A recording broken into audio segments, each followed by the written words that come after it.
नमस्कार, मैं हूं राहुल चौहान। आप देख रहे हैं के न्यूज इंडिया। बढ़ते हैं बड़ी खबरों में। बीजेपी पर करारा प्रहार। समाजवादी पार्टी मुखिया अखिलेश यादव अभी से 2027 विधानसभा चुनाव की तैयारी शुरू कर दी है। इसी कड़ी में अखिलेश यादव ने रविवार को गौतम बुद्ध नगर के दादरी में आयोजित समाजवादी समानता भाईचारा रैली में शामिल हुए। इस दौरान उन्होंने मेहर भोज कॉलेज में स्थापित उनकी मूर्ति के सामने से चुनावी शंखनाद किया। अपने संबोधन में अखिलेश यादव ने पीएम मोदी और सीएम योगी आदित्यनाथ पर बड़ा हमला बोला है। अखिलेश यादव ने कहा कि इस रैली की चर्चा ने न जाने कितने के होश उड़ा दिए और उनको मजबूर कर दिया कि हमारी रैली में पहले कोई भी उसकी पोल हमारे साथियों ने खोल दी। उस रैली में लोग आए नहीं थे, उनको लाया गया था। जो पार्टी खुद को दुनिया की सबसे बड़ी पार्टी कहती है, उनको सरकारी महकमों को सहारा लेना पड़ा। अखिलेश यादव ने कहा कि दुनिया की सबसे बड़ी पार्टी झूठ बोलती है। उस पार्टी के बारे में आप सभी जानते हैं, इसलिए उसका नाम नहीं लेना है। अखिलेश यादव ने बीजेपी पर तंज कसते हुए कहा कि उन्होंने 7 एयरपोर्ट का उद्घाटन किया था, उसमें से 6 बंद हो गए। कल कम से कम ये वायदा तो करते कि इसे बेचा नहीं जाएगा। लगता है कि उद्घाटन ही बेचने के लिए किया गया। अखिलेश ने कहा कि जो लोग कल कुछ कुछ बोलकर गए हैं, वो जानते हैं कि इस धरती की हुंकार से बचने वाले नहीं हैं। वो कहते हैं कि नोएडा नहीं आते, अंधविश्वास है, तो वो दोनों मिलकर भी इतनी बार अपने कार्यकर्ताओं के साथ नहीं बैठे होंगे। उससे ज़्यादा हम यहाँ अपने कार्यकर्ताओं के घर चाय पी चुके हैं। जिस मेट्रो में बैठकर उन्होंने उद्घाटन किया, वो समाजवादी पार्टी की सरकार ने बनाई। दिल्ली, नोएडा और ग्रेटर नोएडा को समाजवादी पार्टी की सरकार ने जोड़ा।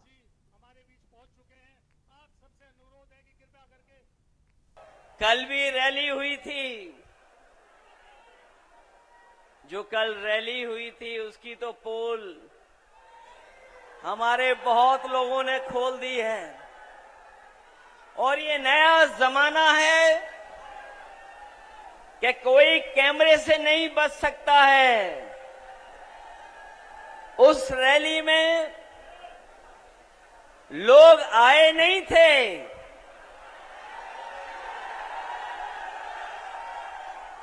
लोगों को लाया गया था। और जो पार्टी अपने आप को दुनिया में सबसे बड़ी पार्टी बोलती है, उस पार्टी के नेताओं को अपने सरकारी कर्मचारियों का सहारा लेना पड़ा।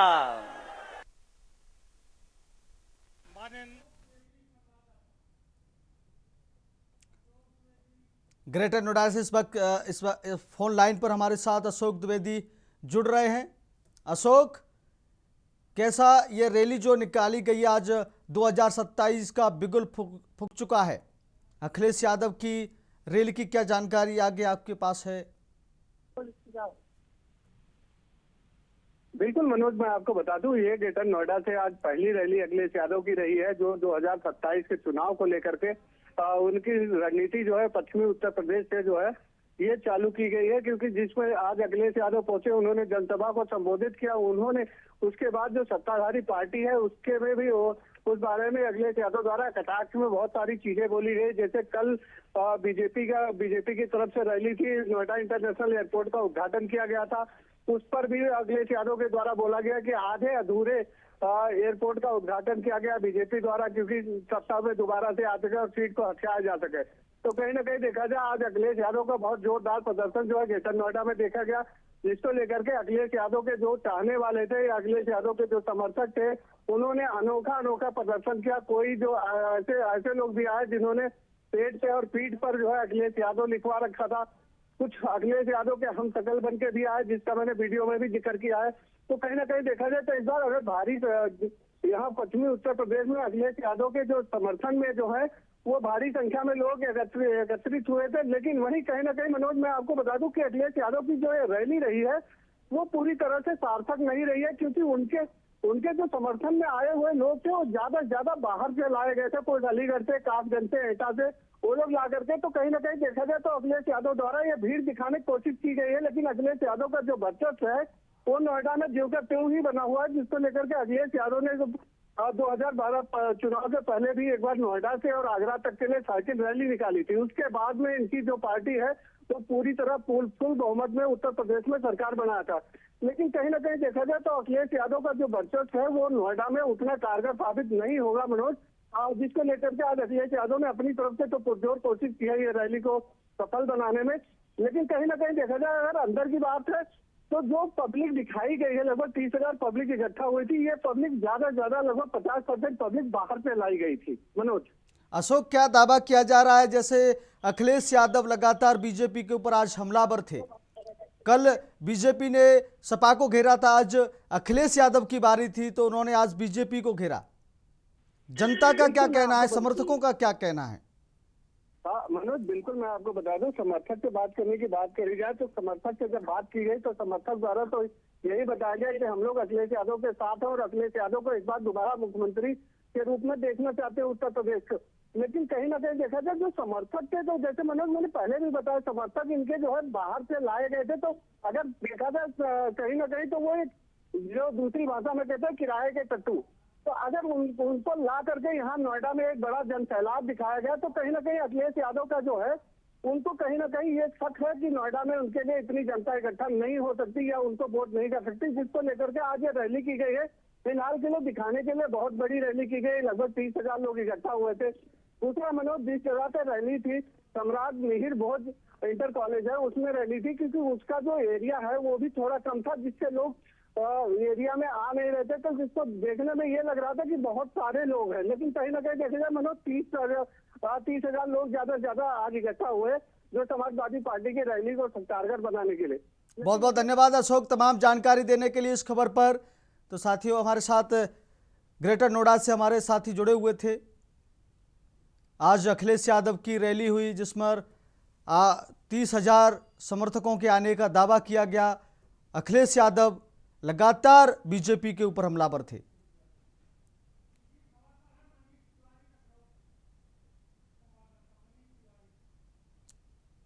इसी खबर पर हमारे साथ संवाददाता लखनऊ से मनीष तिवारी जुड़ रहे हैं फोन लाइन पर। मनीष, आपसे सवाल है, आज ग्रेटर नोएडा में जो रैली अखिलेश यादव ने निकाली है, लखनऊ में कैसा माहौल है? जी बिल्कुल, अगर देखा जाए जिस प्रकार से विधानसभा 2027 के चुनाव जैसे नजदीक आ रहे हैं, वैसे ही देखा जा सकता है कि समाजवादी पार्टी के राष्ट्रीय अध्यक्ष के द्वारा ग्रेटर नोएडा के दादरी क्षेत्र में एक सामान्यता के पीडीए के नारे के तहत जो है एक रैली रखी गई थी। और जिस प्रकार से अखिलेश यादव के द्वारा जो है भारतीय जनता पार्टी को जो है काफी निशाने पे लिया गया, जिस प्रकार से उनके द्वारा एयरपोर्ट को लेकर के कहा गया कि 7 एयरपोर्ट का जो है भारतीय जनता पार्टी और उत्तर प्रदेश की सरकार के द्वारा जो है उद्घाटन किया गया और जिसमें से 6 बंद हो चुके हैं। और जिस प्रकार से उन्होंने नए एयरपोर्ट जो ग्रेटर नोएडा में खोला गया है जेवर में, जिसका कल उद्घाटन किया गया, तो उस पर भी उन्होंने तंज कसा। उनका साफ तौर से ये कहना रहा कि फिर एयरपोर्ट को ऐसा लगता है कि बेचने की तैयारी की जा रही है। और साथ ही साथ उनका ये कहना रहा जिस प्रकार से उनकी रैली में जो है भारी संख्या में लोग जो पहुंचे, उनका कहना था कि ये कोई अधिकारियों के द्वारा जो है लाई हुई भीड़ नहीं है। जिस प्रकार से कल जो भारतीय जनता पार्टी दावे कर रही थी कि काफी संख्या में, लाखों की संख्या में लोग पहुंचे, वो सिर्फ अधिकारियों के बिहाफ पर जो है लोग, हमारी जनता जो आज यहाँ पर मौजूद है ये अपनी इच्छा से हमारे पास और हमें सुनने के लिए आई है।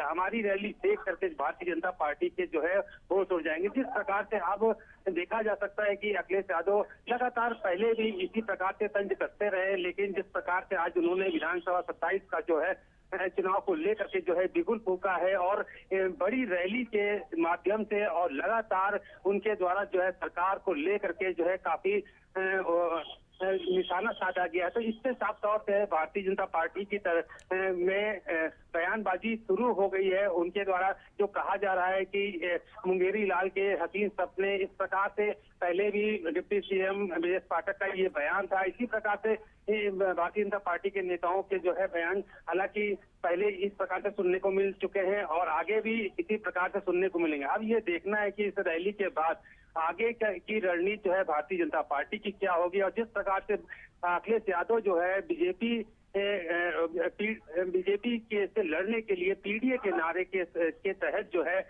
इस पूरे चुनाव की लड़ाई लड़ने जा रहे हैं। जिस प्रकार से उनको लोकसभा चुनाव में फायदा हुआ था, काफी उत्तर प्रदेश की नंबर 1 पार्टी उभर करके आई थी, तो उनका ये मानना है कि पीडीए के नारे के साथ जो है 2027 तक चुनाव हम जीतेंगे और एक बार फिर हम सरकार बनाएंगे। और जितना भी भ्रष्टाचार हो रहा है किसी कोई बख्शा नहीं जाएगा, सभी के ऊपर जांच बैठाई जाएगी और सारी चीजें हमारी सरकार बनते ही ये सब प्रक्रिया जो है चालू हो जाएगी। जी मनीष, बहुत बहुत धन्यवाद आपका तमाम जानकारी देने के लिए। तो दर्शकों, लगातार जो है राजनीतिक गलियारों में बीजेपी की पाठशाला धामी का विजय मंत्र। यूपी के अम्बेडकर नगर में शंकराचार्य स्वामी अभिमुक्तेश्वरानंद सरस्वती के चरण पादुका पूजन कार्यक्रम का आयोजन हुआ। इसके बाद वह मीडिया से रूबरू हुए। बता दें कि शनिवार को जनपद पहुंचने के बाद डाडा के गोवर्धनपुर में ज्योतिर्मठ उत्तराखंड के वित्त विभाग के प्रमुख के आवास पर रात रुके। शंकराचार्य ने अपने धर्म युद्ध यात्रा के बारे में बताया कि आगामी 3 मई से 23 जुलाई तक पूरे प्रदेश में होगी। यह यात्रा गौ माता की अनदेखी और अन्याय के विरोध में निकाली जा रही है। मुख्यमंत्री योगी आदित्यनाथ को 40 दिन में स्थिति में सुधार का समय दिया था, लेकिन उन्होंने कोई काम नहीं किया। गौ माता की रक्षा किसी भी पार्टी का नेता हो उसे करनी पड़ेगी। हम हिंदू इस बात के लिए तैयार नहीं है कि हमारी माता को काट काट कर डॉलर के लिए बेचा जाए।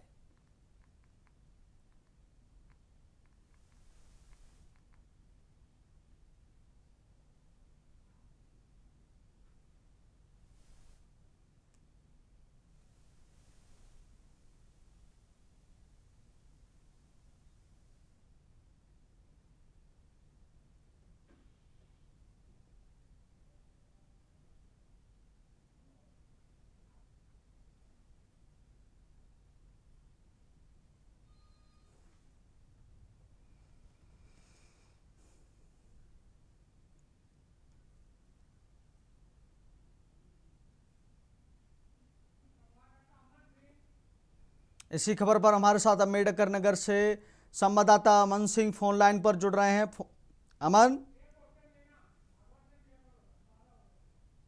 अमन, आप सुन पा रहे हैं? अम्बेडकर नगर में शंकराचार्य का जो बयान है, योगी सरकार को उन्होंने अल्टीमेटम दिया था, क्या कुछ जानकारी आपको मिल रही है? वहाँ शंकराचार्य क्या कह रहे हैं? जी बिल्कुल, बता दें कि कल रात में जो है करीब 9:30 बजे अम्बेडकर नगर के गोवर्धनपुर स्थित माँ सिद्धेश्वरी मंदिर में जो है अभिमुक्तेश्वर जो है नंद पहुंचे। उनके आगमन को लेकर क्षेत्र में अब पहले से ही तैयारी की गई थी, लेकिन श्रद्धालुओं में उत्साह भी देखने को मिला है। शंकराचार्य का काफिला करीब 9:30 बजे मेडिकल कॉलेज सदरपुर के पास पहुंचा। यहाँ स्थानीय लोगों ने और श्रद्धालुओं ने उनका स्वागत किया। स्वागत के दौरान बड़ी संख्या में लोग भी मौजूद रहे। शंकराचार्य गोवर्धनपुर स्थित मां सिद्धेश्वरी मंदिर पहुंचे थे। वहां दर्शन पूजन बाद एक ब्रजमोहन, स्थानीय ही निवासी है उस गांव के, ब्रजमोहन उपाध्याय, उनके घर पर रात में विश्राम किए। उसके बाद आज शंकराचार्य जो है बस्ती जिले के लिए रवाना हुए। इस दौरान वो मीडिया से जब रूबरू हुए तो उन्होंने कई जो है जो मीडिया के सवाल थे उस पर जवाब दिए और जो उनके साथ घटनाएं घटी थी, चाहे वह इलाहाबाद को लेकर व कई जो है प्रयागराज को लेकर, कई बातों पर जो है बड़ा बयान दिए हैं। जी अमन, बहुत बहुत धन्यवाद तमाम जानकारी देने के लिए। तो बीजेपी की पाठशाला धामी का विजय मंत्र। देहरादून में रविवार को भारतीय जनता पार्टी के प्रदेश स्तरीय प्रशिक्षण वर्ग कार्यक्रम का आयोजन किया गया। इस कार्यक्रम में मुख्यमंत्री पुष्कर सिंह धामी ने शिरकत की और कार्यकर्ताओं को जीत का मंत्र दिया। सीएम ने साफ कर दिया कि कार्यकर्ता ही पार्टी के असली रीढ़ की हड्डी होते हैं और आगामी चुनौतियों के लिए अभी से कमर कसनी होगी। बता दें कि राजधानी देहरादून में पूरी तरह से भगवा रंग में नजर आई। यहां मुख्यमंत्री पुष्कर सिंह धामी ने कार्यकर्ताओं के बीच पहुंचकर उनमें नई ऊर्जा का संचार किया। सीएम ने न सिर्फ सरकार की उपलब्धियां गिनाई बल्कि संगठन की मजबूती पर भी जोर दिया। मुख्यमंत्री ने कहा कि कार्यकर्ता हमारी शक्ति है। केंद्र और राज्य सरकार की जनकल्याणकारी योजनाओं को समाज के अंतिम व्यक्ति तक पहुंचाने की जिम्मेदारी कार्यकर्ता की है। कहा, हमें अंत्योदय के संकल्प के साथ आगे बढ़ना है।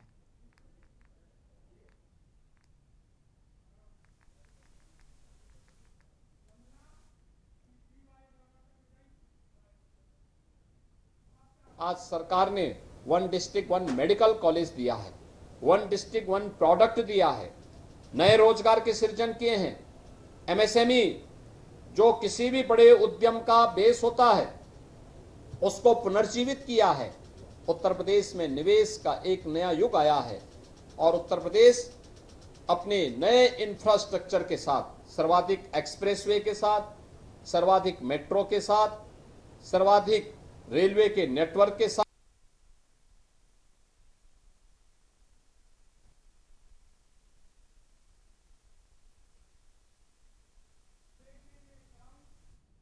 अब वक्त हो गया छोटे से ब्रेक का। ब्रेक के बाद फिर हाजिर होंगे।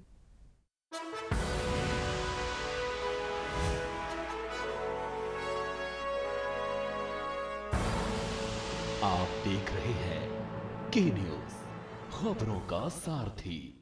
श्री अयोध्या धाम में प्रभु श्री राम के भव्य मंदिर का निर्माण और फिर शिखर पर सनातन की धर्म ध्वजा।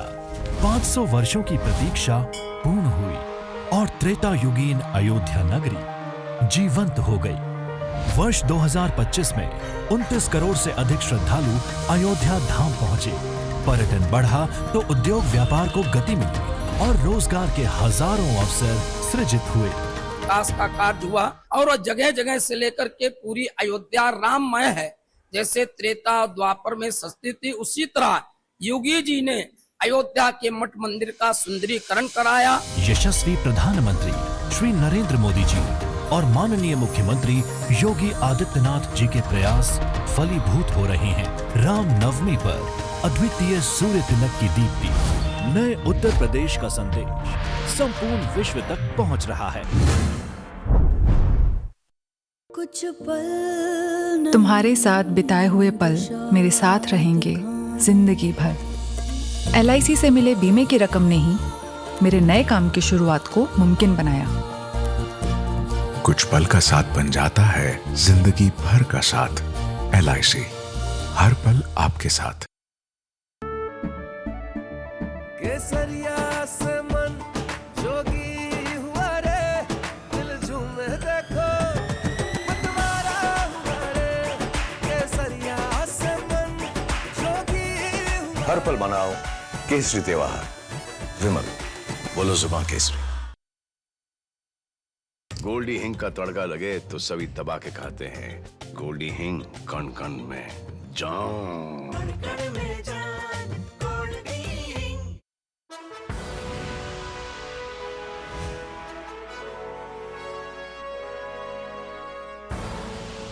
आप देख रहे हैं के न्यूज, खबरों का सारथी। ब्रेक के बाद फिर आपका बहुत स्वागत है। बढ़ते हैं खबरों में। डीजल भंडारण प्रशासन का शिकंजा। खबर अमेठी से है, जहां पेट्रोल डीजल की उपलब्धता को लेकर फैली अफवाहों के बीच अवैध भंडारण का एक बड़ा मामला सामने आया है। यहां कोतवाली क्षेत्र के गणेश का पुरबा यानी भरेंदा गांव में पुलिस और प्रशासन की संयुक्त कार्रवाई के दौरान 1400 लीटर डीजल बरामद हुआ है। बताया जा रहा है कि समाजवादी पार्टी के सक्रिय कार्यकर्ता और पूर्व मंत्री गायत्री प्रजापति के करीबी दयाराम यादव के घर से डीजल का अवैध भंडारण बरामद किया गया है। बरामद डीजल 4 नीले ड्रमों, ट्रॉली और अन्य डिब्बों में रखा गया था, जो बिना किसी लाइसेंस के एकत्रित किए जाने की वजह से कालाबाजारी के इरादे से भंडारित किए जाने की आशंका जताई जा रही है। पुलिस ने डीजल को जब्त कर आरोपी के खिलाफ आवश्यक वस्तु अधिनियम 1955 की धारा 3/7 के तहत मुकदमा दर्ज कर जांच शुरू कर दी। सरकार और जिला प्रशासन लगातार अफवाह पर ध्यान न देने की अपील कर अवैध भंडारण न करने की सलाह दे रहा है। इसके बावजूद कालाबाजारी का खेल थमता नजर नहीं आ रहा। हालांकि स्थानीय लोगों का कहना है कि फसलों का सीजन है, इसलिए लोग कंबाइन मशीन मालिकों और पेट्रोल पंप संचालकों की भूमिका पर सवाल उठा रहे हैं। अब देखा तो यही जाता है कि 2 हार्वेस्टर, 4 ट्रैक्टर हैं, एक मतलब ये वो गाड़ी है, मतलब क्या कहते हैं 4 चक्का राइस मिल है, मतलब क्या कहते हैं इसी समय मूसा बनाने की भी मशीन है। हाँ, मूसा बनाने की मशीन भी है। तो इसी समय खपत होता है और कहीं इनको बेचा नहीं जाता। हमारे यहाँ हमारे पास कल परसों हम रात में शाम को तेल लाए थे टंकी से 1 लाख का। उसके बाद ड्रम टाली पे लदा वैसे खड़ा था। उसके बाद रात में 12 बजे स्थानीय पुलिस सीओ तक आके छापा मारे। छापा मारने के बाद हमसे पूछा, हमने कहा कि हम लाए हैं तेल, टाली पे लदा खड़ा हुआ है। उसके बाद हम तो किसान आदमी हैं। इतना हम जानते हैं कि इनके यहाँ 2 ठोर कटाई मशीन है जी, 4 ठोर ट्रैक्टर है जी, एक फुलर चलने वाली जी, गाड़ी है जी, 12 महीना ये कटाई हाँ, दराई और किसानी की जो भी काम है। डीजल पेट्रोल को लेकर फैली अफवाहों के बीच अवैध भंडारण का एक बड़ा मामला उजागर हुआ है। बीते दिनों ईंधन की कीमतों और किल्लतों की चर्चाओं के बाद पेट्रोल पंप पर लंबी लंबी कतारें देखने को मिली हैं, जिस पर सरकार और जिला प्रशासन लगातार लोगों से अपील करता रहा है कि अफवाहों पर ध्यान न दें और ईंधन का अवैध भंडारण न करें। लेकिन इन अपीलों के बावजूद प्रशासन के अनुसार कालाबाजारी का खेल थमता नजर नहीं आ रहा है।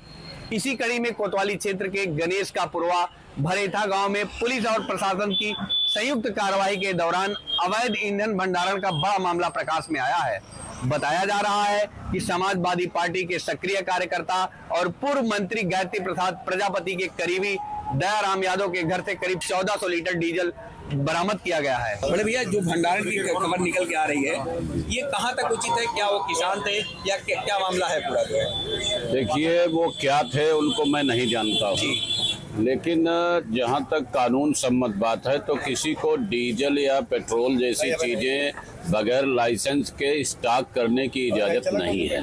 और अगर उनके पास कंबाइन मशीन और ट्रैक्टर, जैसा कि सुनने में आ रहा है कि सारे यंत्र मौजूद हैं, तो उनको ये चाहिए था कि उन्हीं यंत्रों में अपना डीजल फुल करा लें, अधिक से अधिक ये कर सकते थे। लेकिन जब देश में जो है वो क्राइसिस जैसी बात सुनने में आ रही है, तो उनको भी ये ध्यान रखना चाहिए कि और भी लोगों के पास ट्रैक्टर है और भी लोगों के पास 4 व्हीलर वाहन है, सभी को चीज़ें पर्याप्त मात्रा में मिलें, ये जिम्मेदारी एक नागरिक होने के नाते उनकी भी बनती है। कि उनके यहाँ जो जिस प्रकार से कृषि यंत्र हार्वेस्टर है, उनके यहाँ थ्रेशर वगैरह डीजल का उनके यहाँ खपत डेली है, उनको ज़रूरत थी, उनको ज़रूरत है। इसमें जो है कृषि कार्यों में लोग गेहूँ की कटाई वगैरह शुरू होनी है, तो इतना डीजल उनका कोई बहुत बड़ा स्टॉक नहीं था। उनको जिस प्रकार से डेली की खपत है, वो हमेशा इतना स्टॉक लेके चलते थे जब भी ये खेती किसानी का कार्य बढ़ता था। अब उसको पेट्रोल पंप मालिक की ही गलती माना जाए कि अगर उनको अगर जानता है डंपिंग कर रहा है तो उसको देना नहीं चाहिए था। वो अगर ट्रैक्टर लेके गया होगा, टंकी लेके गया होगा, ड्रम लेके गया होगा, उसमें भराया होगा, तो उनको वहीं रोकना चाहिए था। और अगर उसने स्टॉक कर लिया और मान लीजिए उसके यहाँ खपत है, कि कोई अवैध भंडारण तो हम नहीं कह सकते। जी, मैं आपको बता दूं कि ये अब अवैध तरीके से जो डीजल और पेट्रोल आपदा में अवसर ढूंढने का काम कर रहे थे, निश्चित तौर पर ये अपराधी हैं। जब देश जो है संकट से गुजर रहा हो तो उस समय देश के साथ कदम ताल करना चाहिए और सरकार के साथ रहना चाहिए। क्या मैं जानना चाहता हूं, पूरे धरती पर इन्हीं के पास ट्रैक्टर और जो है बोलेरो, धान गेहूं कटाई मशीन है? बहुत ऐसे लोगों के पास है जिन्होंने अपना धैर्य का परिचय दिया और इस तरह का काम नहीं किया। बिल्कुल, अभी जैसे भाई साहब बता रहे थे कि निश्चित रूप से केवल अकेले एक व्यक्ति की ही यह कमी नहीं है, जो टंकी मालिक थे जहां से उनको डीजल मिला है, और उनको भी जो है उनके ऊपर भी कार्रवाई होनी चाहिए। वो इसलिए होनी चाहिए कि उनको भी, जहां अभी 2 दिन पहले 500 रुपए तक के डीजल लेने के लिए लोगों में क्राइसिस था, नहीं मिल रहा था, ऐसे में इकट्ठे एक ही व्यक्ति को कैन में और ड्रमों में 1 लाख रुपए का डीजल दिया जाना निश्चित रूप से जो है वो जो है टंकी मालिक की लापरवाही को भी स्पष्ट रूप से देखा जा सकता है। जो है राघवेंद्र पांडे, के न्यूज। काशी में अतिक्रमण पर चोट। धर्मनगरी काशी में यातायात व्यवस्था को सुगम बनाने और सड़कों को सकरा होने से बचाने के लिए वाराणसी प्रशासन ने अतिक्रमण के खिलाफ मोर्चा खोल रखा है। नगर निगम पुलिस और जिला प्रशासन की संयुक्त टीमें शहर के विभिन्न क्षेत्रों में लगातार अभियान चला रही हैं। बता दें कि गोदोलिया, दशवासमेध, अस्सी और लंका जैसे व्यस्त इलाकों में विशेष अभियान चलाया जा रहा है ताकि पर्यटकों और स्थानीय निवासियों को जाम से राहत मिल सके। सड़कों के किनारे अवैध रूप से लगाई गई दुकानों, टीन शेड और पक्के निर्माणों को बुलडोजर और कटर की मदद से हटाया जा रहा है। प्रशासन न केवल अतिक्रमण हटा रहा है बल्कि नियम तोड़ने वालों पर भारी जुर्माना भी लगा रहा है और सामान जब्त करने की कार्रवाई भी की जा रही है। नगर आयुक्त और जिला मजिस्ट्रेट के निर्देशों पर प्रवर्तन दल रोजाना रूट चार्ट बनाकर कार्रवाई कर रहा है। अधिकारियों का साफ कहना है कि अतिक्रमण हटाना केवल एक दिन की प्रक्रिया नहीं है, बल्कि इसे स्थायी रूप से बनाए रखने के लिए अब सघन मॉनिटरिंग की जाएगी।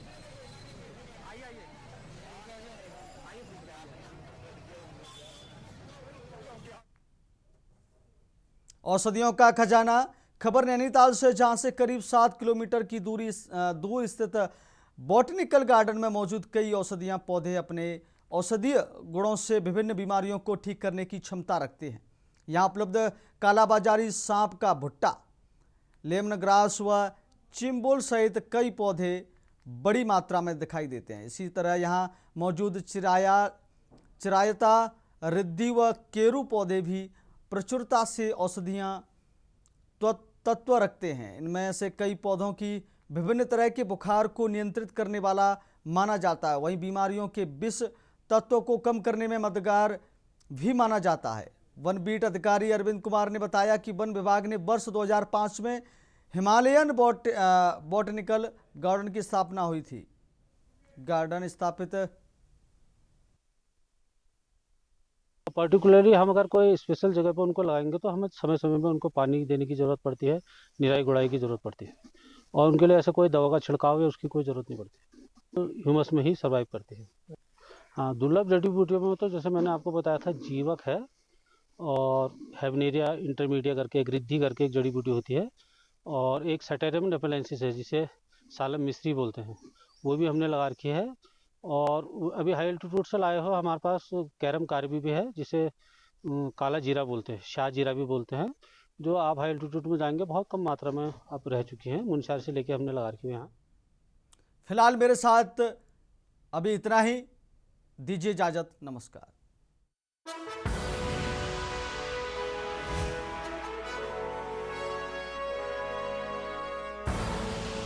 आप देख रहे हैं के न्यूज़, खबरों का